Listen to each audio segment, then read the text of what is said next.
नमस्कार व्यूवर्स, मेरा नाम Rajesh Kumar Meena, lecture electronics engineering, Rajesh Pilot government polytechnic college राजसा। Viewers, board of technical education Rajasthan के ई लेक्चर्स की वीडियो सीरीज़ में आप सभी का स्वागत है। आज हम board of technical education Rajasthan के इलेक्ट्रॉनिक्स इंजीनियरिंग थर्ड ईयर के सब्जेक्ट कोड EL 305 का chapter number power and industrial electronics का चैप्टर नंबर फर्स्ट है। उसमें इंट्रोडक्शन पार्ट में जो चैप्टर का इंट्रोडक्शन है उसमें working characteristics, construction of SCR, डायक, track, जो फर्स्ट 1.1 जो पॉइंट है उसमें हम SCR कर चुके हैं और हमने एक अनदर वीडियो के अंदर डायक के बारे में डिस्कशन किया हुआ है। आज हम ट्रैक के बारे में पढ़ेंगे। आज हम देखेंगे कि ये ट्रैक जो पावर इलेक्ट्रॉनिक्स की एक डिवाइस है उसका कंस्ट्रक्शन क्या होता है, उसकी वर्किंग क्या होती है, उसकी कैरेक्टरिस्टिक्स क्या होती है। तो चलिए शुरू करते हैं। बेसिकली ट्रैक एक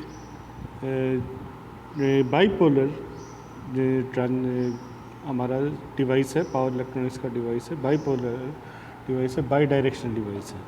बाईपोलर इसलिए बोल रहा हूँ क्योंकि इसके अंदर N और P दोनों ही तरह के सेमीकंडक्टर्स हम यूज़ करते हैं जिनकी एक सैंडविचिंग होती है, कंस्ट्रक्शन होता है। और बाई डायरेक्शनल इसलिए बोल रहा हूँ क्योंकि इसके अंदर जो टर्मिनल्स होते हैं उनके थ्रू, जो एक्सटर्नल टर्मिनल्स होते हैं उनके थ्रू आइदर डायरेक्शन के अंदर करंट फ्लो हो सकता है। जैसे एनोड, जैसा हमारा SCR था उसके अंदर 3 जो टर्मिनल थे, एनोड, कैथोड और गेट। तो एनोड से ही करंट, एनोड से कैथोड एक ही करंट फ्लो होता था उसमें, एनोड करंट, यानी पॉजिटिव टू नेगेटिव जो करंट फ्लो होता है तो एनोड से कैथोड की तरफ ही करंट फ्लो होता था। लेकिन यहाँ जो 3 टर्मिनल्स होते हैं ट्राइक के वो होते हैं MT1, MT2 and gate. MT1 होता है मेन टर्मिनल 1, MT2 होता है मेन टर्मिनल 2 और गेट होता है इसके कंट्रोलिंग के लिए।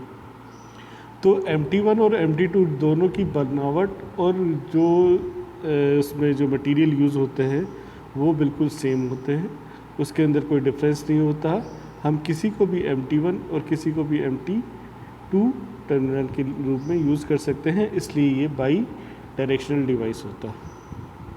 इसका जो क्रॉस सेक्शनल एरिया, या यूँ बोलें कि इसका जो कंस्ट्रक्शन आप देख सकते हैं इस फिगर में हमने बनाया हुआ है।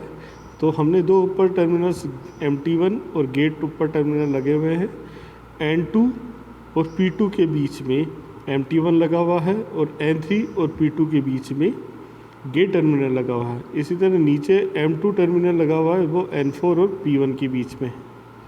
तो जो इसके अंदर जो सैंडविच बनेंगे या दो तरह की जो एक्सटेंसिव सेमीकंडक्टर लेयर्स होती हैं वो उनका जो सैंडविच होगा वो N4 P1, फिर N1, फिर P2 और N3 एंड N2 अलग से डिग किए जाते हैं, 2 अलग अलग डायरेक्शन, अलग अलग पोजीशंस पर।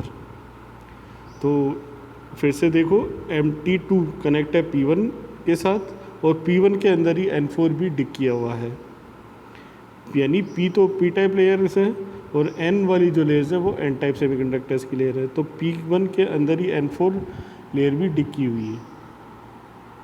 उसके बाद में P1 के साथ एक N1 की लेयर है, N1 के साथ में P2 की लेयर है और इस P2 लेयर में एक तो N2 और एक N3 2 डिग हो रखे हैं N टाइप लेयर्स के। इसके अलावा इसका जो सिंबल है वो डायोड की तरह है, जो 2 डायोड्स अल्टरनेट डायरेक्शन में लगे हुए हैं, इस तरह से इसका सिंबल है। साथ ही एक टर्मिनल की तरफ हम गेट टर्मिनल भी निकाल सकते हैं।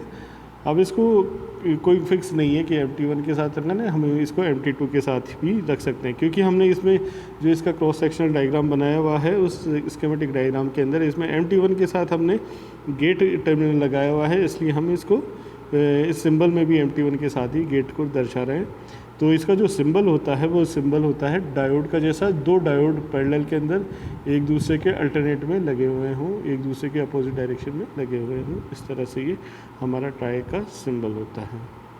आई होप इसको ये जो डायरेक्शन सिंबल और इसका जो कंस्ट्रक्शन है वो आपको समझ में आया होगा। आगे अब नेक्स्ट बात करते हैं इसकी। तो डेफिनेशन पॉइंट ऑफ व्यू से बात करें, इसका इंट्रोडक्शन बात करें तो an SCR is a unidirectional device as it can conduct from anode to cathode only and not from cathode to anode. ये SCR एक यूनिडायरेक्शनल डिवाइस थी क्योंकि वो एनोड से कैथोड की तरफ ही कंडक्ट करता था, कैथोड से एनोड की तरफ कंडक्ट नहीं करता था। लेकिन a triac can however conduct in both the direction. The triac is thus a bidirectional thyristor with 3 terminal. It is mostly used for control of power in AC circuit. यानी जो thyristor होता है, जो अभी हमने बात की, जो थायरिस्टर होता है वो थायरिस्टर भी 3 टर्मिनल डिवाइस है। वही ट्रायक जो होता है वही थायरिस्टर फैमिली का मेंबर है, 3 टर्मिनल का डिवाइस है, लेकिन ये बाई डायरेक्शनल होता है। इसका जो मेजर यूज़ होता है वो AC सर्किट्स में पावर की कंट्रोलिंग के लिए होता है। हम इसके जो बहुत हमने इसके अंदर जो प्रैक्टिकल के रूप में भी हम करते हैं, triac as a firing circuit के हिसाब से हम इसको जो बल्ब होता है, लैंप होता है, उसकी इंटेंसिटी को कम ज़्यादा करने के लिए या फ़ैन की जो स्पीड होती है उसको रेगुलेट करने के लिए, इंक्रीज़ या डिक्रीज़ करने के लिए, या मोटर की स्पीड इंक्रीज़ या डिक्रीज़ करने के लिए हम इसको यूज़ करते हैं।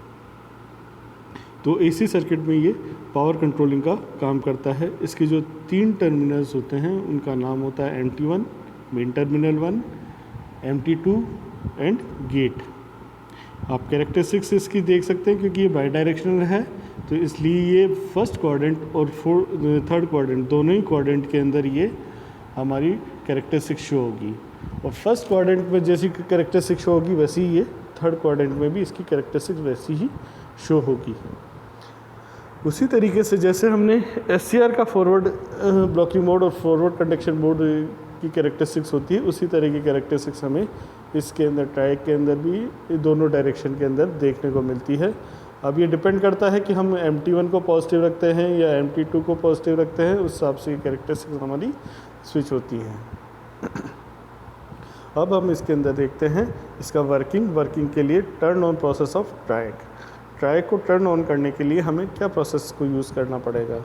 देखिए अब फिर से मैं अपने इस डायग्राम को देखें तो डायग्राम के अंदर जो MT1 है वो MT1 P से भी कनेक्ट है और N से भी कनेक्ट है, और गेट N से भी कनेक्ट है और P से भी कनेक्टेड है। MT2 जो है वो N टाइप से भी कनेक्टेड है और P टाइप लेयर से भी कनेक्टेड है। तो इसलिए इसकी कंस्ट्रक्शन के हिसाब से हम बात करें तो हम किसी भी टर्मिनल को MT1 को या MT2 को किसी को भी पॉजिटिव पोलरिटी पे रख सकते हैं with respect to other terminal. तो टर्न ऑन प्रोसेस है। फर्स्ट प्रोसेस के अंदर देखिए कैसे क्या होता है। MT2 इज़ पॉजिटिव, ये देखिए ये जो नीचे वाला सिरा है इसको हमने MT2 को पॉजिटिव किया, and gate current is also positive, gate पर भी पॉजिटिव टर्मिनल लगा है। When MT2 is positive with respect to MT1, MT2 को पॉजिटिव कर दिया MT1 के रिस्पेक्ट में। अगर हम MT2 को पॉजिटिव करते हैं MT1 के रिस्पेक्ट में तो हमारा एंड जो लेयर है उस पर पॉजिटिव पोलरिटी आएगी तो वो रिवर्स बायस में काम करेगा, और P लेयर है वो फॉरवर्ड बायस में काम करेगा। अब इसी तरह अगर अपन ऊपर देखें MT1 को नेगेटिव किया है, MT1 को नेगेटिव किया है तो उसमें ये क्योंकि MT1 P लेयर से भी कनेक्टेड है और N लेयर से भी कनेक्टेड है, तो P लेयर के लिए तो ये रिवर्स बायस बनाएगा और N लेयर के लिए फॉरवर्ड बायस बनाएगा। तो जो हमारी जो फॉर्मेशन होगी या करंट के डायरेक्शन के लिए जो पाथ होगा वो होगा P1 N1 P2 N2 are forward bias and junction P2 N1 is reverse bias. यानी P1 N1 और P2 N2 तो फॉरवर्ड बायस होंगे, और P2 N1 जो P2 जो MT1 के साथ कनेक्टेड है वो, और जो बीच में N1 लेयर है, इन दोनों के बीच में एक रिवर्स बायस बनेगा। तो इसी तरह 3 जंक्शंस बन गए, P1 N1 P2 N1 and P2 N2। तो ये 3 जंक्शंस बन गए। इनमें से P1 N1 junction forward bias में होगा, P2 N2 जंक्शन ये फॉरवर्ड बायस में होगा, और P2 N1 जो जंक्शन है ये रिवर्स बायस में होगा। When gate terminal is positive with respect to MT1, gate current flows mainly through P2 N2 like SCR, तो जब गेट टर्मिनल हमारा जो गेट टर्मिनल होगा उसको हमने पॉजिटिव किया, तो जो करंट का फ्लो होगा वो P2 N2 की तरफ से होके जाएगा, P2 और N2 की तरफ से गेट का फ्लो होके जाएगा, गेट करंट का फ्लो होके जाएगा SCR की तरह।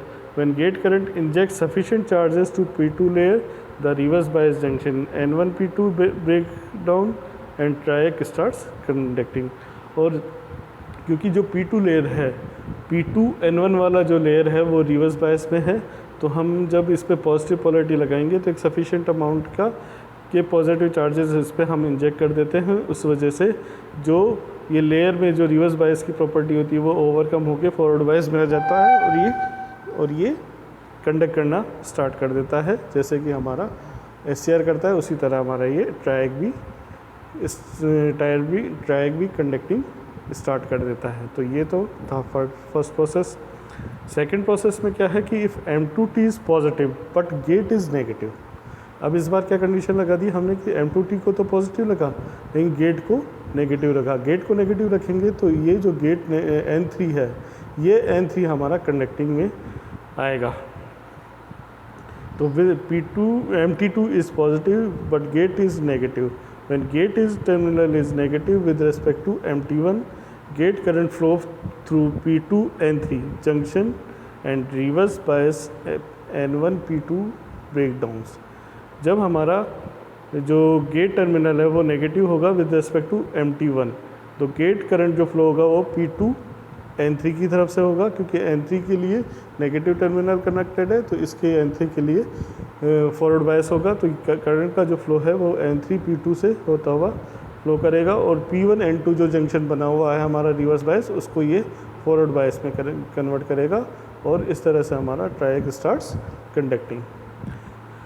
जो नेक्स्ट थर्ड जो ऑप्शन है हमारे पास इसको टर्न ऑन करने का, वो है कि when MT2 is positive negative but gate current is positive, the gate current IG forward bias the P2 N2 junction and the layer N2 injects electrons into P2 layer and the result P1 N1 reverse bias breakdown and triac starts conducting। अब इस बार क्या किया कि हमने MT2 को तो negative रखा, MT1 को पॉजिटिव रखा।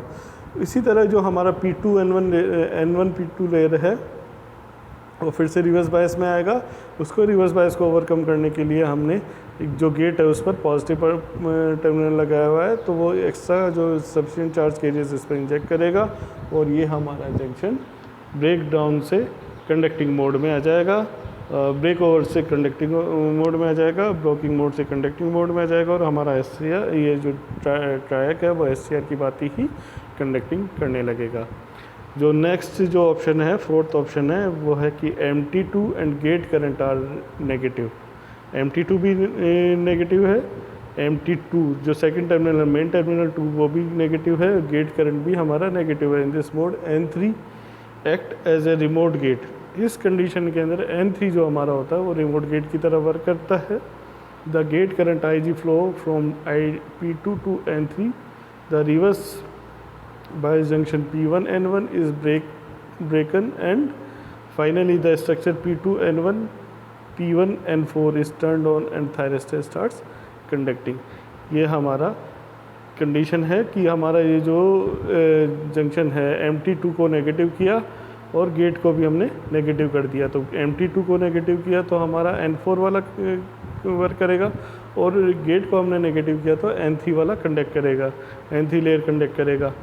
इसके साथ ही हमारा जो N3 है वो एक रिमोट गेट की तरह वर्क करेगा, है ना, और रिमोट गेट की तरह वर्क करने के साथ ही the gate current IG current जो है वो N2 P2 टू N3 यानी जो गेट के साथ जो लेयर है P2 और N3 इसके थ्रू करंट फ्लो करेगा।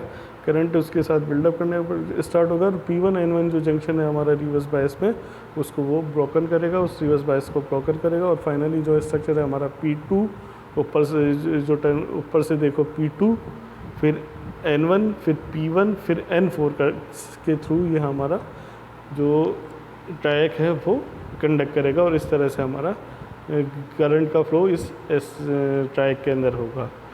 तो ये हमारे 4 मोड ऑफ ऑपरेशन थे। इन 4 मोड ऑफ ऑपरेशन के लिए हम ये कैरेक्टरिस्टिक्स बनाते हैं। ये जो कैरेक्टरिस्टिक्स है ये हम किसी भी बोर्ड के साथ हम बना सकते हैं।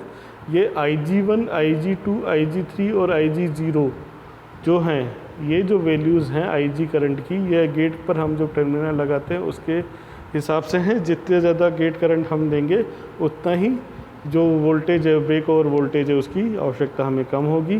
तो ये अगर हम फर्स्ट क्वाड्रेंट की बात करें तो राइट मोस्ट के अंदर IG0 होगा। उसको कम करते, उस करंट को अगर हम बढ़ाते जाएंगे तो ये एनोड वोल्टेज की वैल्यू, ये सॉरी वोल्टेज जो अप्लाइड वोल्टेज है उसकी वैल्यू कम होती जाएगी। वो IG1 पे आएगी, IG2 पे आएगी, इधर लेफ़्ट की तरफ या ज़ीरो की तरफ ये मूव करते जाएंगे। और उसके बाद में एक बार ये ब्रेक ओवर कंप्लीट होता है, ब्रेक ओवर हमारा हो जाता है कवर, तो ये कंडक्टिंग मोड में चले जाएगा हमारा ट्रायक, और एक एब्रप्टली एक हाई करंट की वैल्यू हमारी अचीव होगी, जिसमें जो पोटेंशियल ड्रॉप होगा वो बहुत कम होगा। सिमिलरली जब हमारा MT2 नेगेटिव होगा तब हमारे पास ये जो कैरेक्टरिस्टिक्स होगी वो थर्ड क्वाड्रेंट के अंदर आएगी और जो कंडीशंस होंगी वो सेम होगी। तो इस तरह से हम ट्रायक को as a bidirectional device use कर सकते हैं। और इसमें जो गेट टर्मिनल हमने लगाया हुआ है, इस गेट टर्मिनल की वजह से हम इसमें के थ्रू जो पावर डिलीवर होता है उस पावर को भी कंट्रोल कर सकते हैं। इसलिए हम इसको AC सर्किट्स में पावर कंट्रोलिंग के लिए यूज़ करते हैं। तो ट्रायक का बेसिक ऑपरेशन ये है और इसकी बेसिक एप्लीकेशन है कि controlling of power in AC circuit. I hope आपको ये टॉपिक समझ में आया होगा। धन्यवाद।